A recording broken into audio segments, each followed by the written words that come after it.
So I learned something new today, and what that thing is that well, I guess what I should really say is uh, tin is quite a rare mineral. It is not actually a very abundant ore, and I don't think I really realized that. I thought that the reason why bronze was used was because both copper and tin were easy to come by. And that's just not true. It's just not actually the truth of it. And so this is quite interesting because when you see it from that perspective, right, the whole Bronze Age, what I found out is that the majority of people weren't really using bronze necessarily. Bronze was seen as a precious metal more than anything because while, yes, it was very versatile and useful for a lot of things, and it could be made quite hard and could be used for armor and weapons and tools and things along those lines, tin was also a commodity. And it still is today, not very abundant. We'll probably have more mines sourcing it now and more efficiently mining it potentially. Honestly, I don't know, but uh, bronze is not as abundant as I first thought, and so this changes my perspective on things because when you think about it from that sense, well, it almost seems decadent to use it for military reasons. And that also leads me to wonder if it ever was intentionally meant to be used for military reasons, right?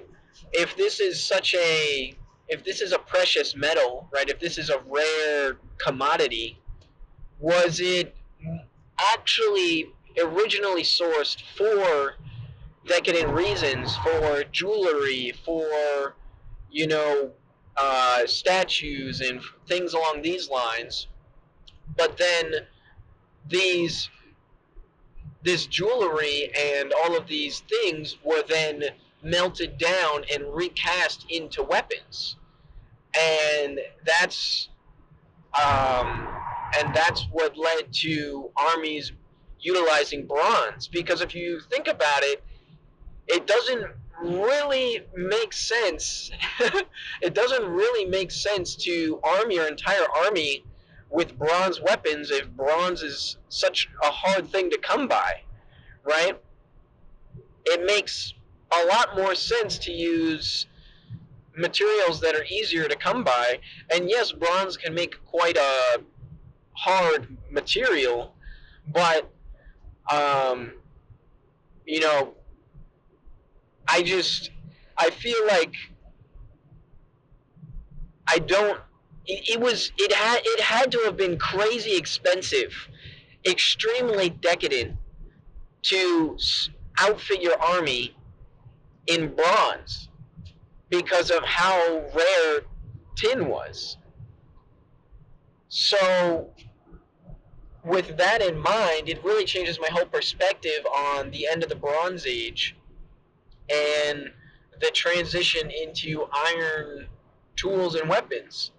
Um, I think the reason why it took so long, like because if you think about it, the people of the Bronze Age, when it was at its peak, they were not stupid. They were a very sophisticated and intelligent society with grand trade and all things along those lines. So you would think that they would be aware of iron and they would be aware of its properties and its capabilities and its potential. And you would think that they would have at least experimented with it, right? And maybe they did, and maybe we just don't have a lot of remnants of it. I don't know. But to me, it feels weird that it took so long to transition into steel tools and weapons. And I think a main reason why it never happened is because the Bronze Age was a majorly peaceful civilization, and they didn't really require much weaponry because the majority of people were peaceful, right? Because I saw this, it was just, I don't know how true this was, but I saw this as a comment on a YouTube video while I was looking through, seeing this whole Bronze Age transition to iron and the properties of bronze. And what I found was, what those comments had said was, is that a majority of people in the Bronze Age were still using stone like tools, and were actually, it was really just an extension of the Stone Age. So the Bronze Age really isn't the Bronze Age. It should really be a transition to from stone to iron is a better, or stone to steel maybe is really a better thing, is really what it should have been. And if that's the case, it only points more to the point that the average person was not using bronze to make tools and weapons because it was such a rare material. They were using it for more decadent ornamental purposes, and it was recast into weapons during the towards the collapse, when things started to, you know, fall apart. And that's just really interesting to me. And the reason why steel never developed into something like during the Bronze Age, in my opinion, isn't because they couldn't do it. It was because they didn't have a reason to. They had no need for better tools, and they had no need for better weapons, because what we've found, when you look back at history, some of the greatest advancements in human technology have not resulted from research and innovation, but more because of military necessity. It's a constant trying to one up your enemy that has really propelled humanity in the way it has, right? If you think about the technology of today, a lot of it is thanks to military reasons more than anything. And I don't think that that is something new. I think that this has been the case for quite a long time. But, there was a stagnation in advancement in tools because there was no need for better tools. And, why spend all this energy and resources collecting iron and trying to figure out how to make iron better when what you had was working? And it wasn't until they needed to find, like, bronze was no longer available. They needed to make weapons out of something. They started making weapons out of iron, and that's when the discovery of steel and things along those lines really started to take off, and that's what led to the transition into the Iron Age. After the Bronze Age collapsed, there was the Dark Ages. A lot of that kind of took time to recover, but I think that it was because of that period of warfare that it really became a thing. And so I don't know. I just find this very interesting, and it also points towards, a very decadent society, and what follows decadency is corruption. When things start to become decadent, corruption also goes hand in hand. And so, I'm thinking about this great civilization, right, that existed and unified the world in trade, and basically was the either the police of trade, or was the one overseeing trade and organizing it and keeping it, you know, functioning. When they created this great society, right? But the problem with all great societies is that great societies create weak people, because once you live in such a great society, you start to feel accustomed to it. You start to feel entitled to it, and that entitlement over time turns into corruption, and it rots.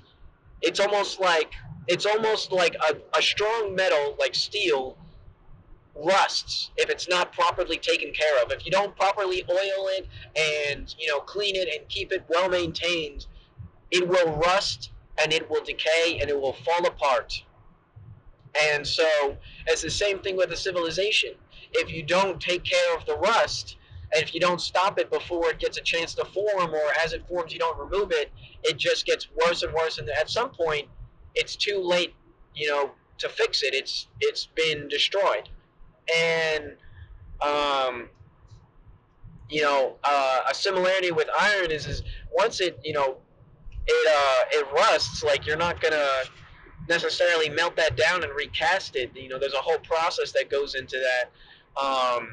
It's not as recyclable as other materials. Like bronze was a heavily recyclable material. You could melt it down and recast the sword, no problem. It's not quite the same scenario with steel, and I think that that's an interesting parallel there, because society collapsed and there was no recycling it. There was no bringing it back to life after that. You have to forge it back from the ground up, pretty much.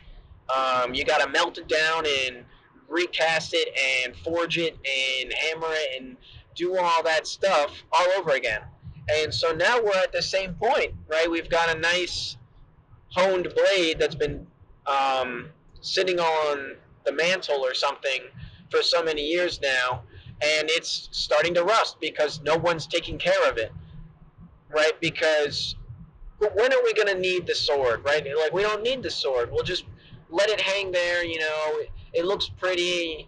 Um, taking care of it's going to take time and effort. Like, it's fine. There's no need to repair it. But when someone goes to take it off the wall and use it, they're going to realize it's broken and it's going to shatter on the first strike. And once that happens, everything else collapses, right? Because if the sword that was on the mantle to defend the house is no longer effective at defending the house, the whole house is going to get rampaged and robbed and pillaged, as is the word I was looking for. And if the whole house gets pillaged, then there's nothing left to rebuild from, and you gotta start from scratch all over again, right? And so I think that's pretty much we're on the precipice of this happening. And I think that we're getting ready to pull out the sword, and I'm not sure it's been properly maintained. That's my concern. The sword has not been maintained, so when it goes to swing, it will fail. And I'm not sure we're ready. I don't know if we have any backup tools or weapons in the house that can support us. And so that is my main concern. And I think that bringing attention to the matter, at the very least, can get us some backup options considered before it's too late, right? Okay, if the sword breaks, then we use our knives, right? But if we're not thinking about that, we might panic in the moment and everything will go to crap.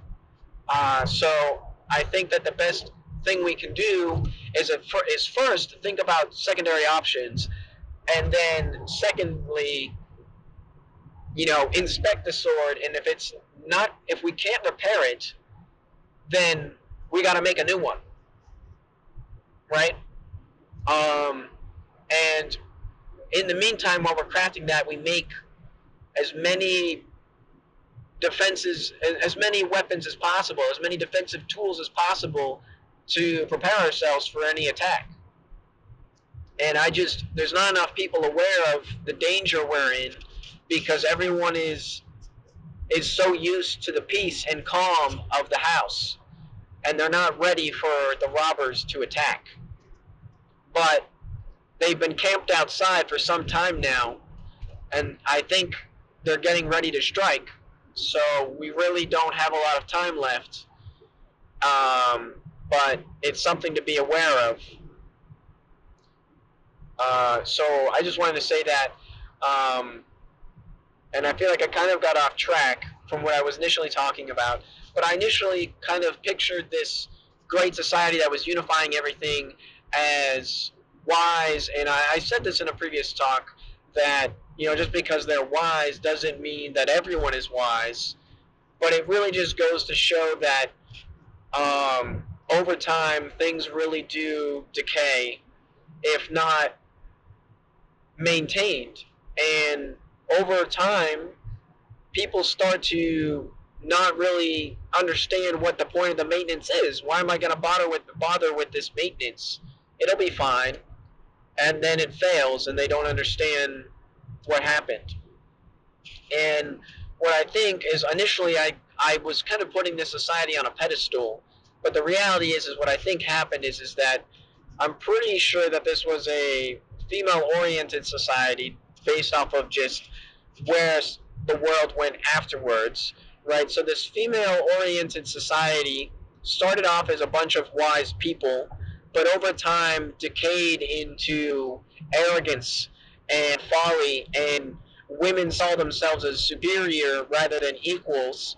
And this is what led to the sharp and you know point like you know aggressive removal of them and their history, right? The legacy of this civilization that spans potentially the known world of the time, right? Span the entire potentially known world, has been completely wiped clean from our knowledge. We have no idea who these people were, when they existed, what they did, what they believed. We know nothing about them. We probably have fragments, but it's not enough to really piece it together because there's just um, there's just uh, so little. Because what happened was, as soon as things collapsed, the people that suffered under them or sought retribution for being wronged, right? And so we have these mysterious sea people that came out of nowhere and just kind of swept across the nations, destroying everyone and everything. And why did they do this? Because they were angry. If you really think about it, what's the practical reason for pillaging and destroying every city you conquer? Why wouldn't you leave it standing and utilize that city? No, because they didn't care about gaining territory. They were destroying legacies. They wanted to remove all remnants of this civilization from the record because they felt so wronged by them, right? And I don't see how that could possibly come about without there being severe um, corruption and arrogancy and decadence and a failure of the society from the top down. And again, I'm seeing remnants of this playing out in front of me.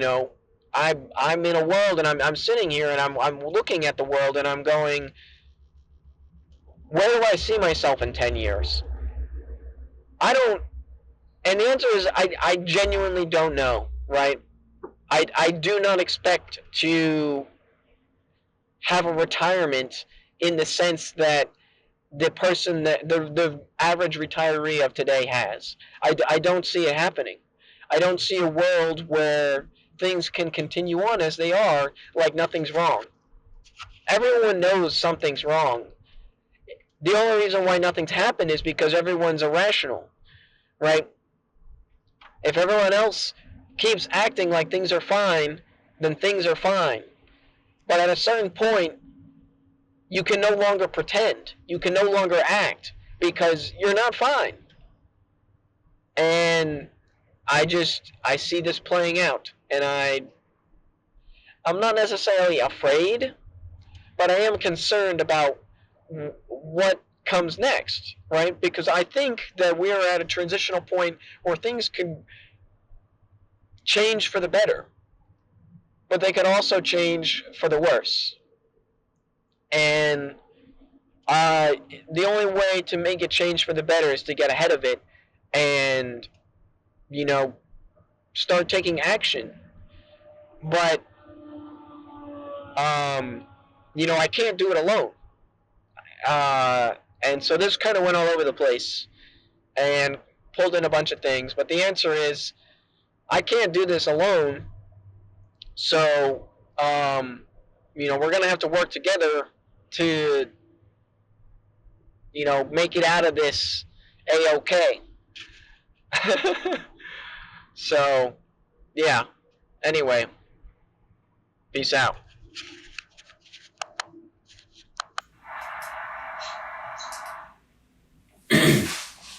All right. So I kind of really went off topic from where I originally started with this, but just to hit on what I was saying, you know, do I understand everything? No. Could I be totally wrong about this? And yes, it was expensive to equip your army, but it was the most useful and the best armor, right? So like, it's expensive to build tanks and planes. However, you do need to make them if you want to stay competitive. So potentially, I'm wrong about this, but I do think that to do it is very decadent, and I think even in our society today, that is true. Um, and so, while I could be wrong about my reasoning after kind of thinking about it a bit more, and even about the whole ransacking, maybe people are just crazy and dumb, and they decided to destroy the cities in their rampage because that's easier and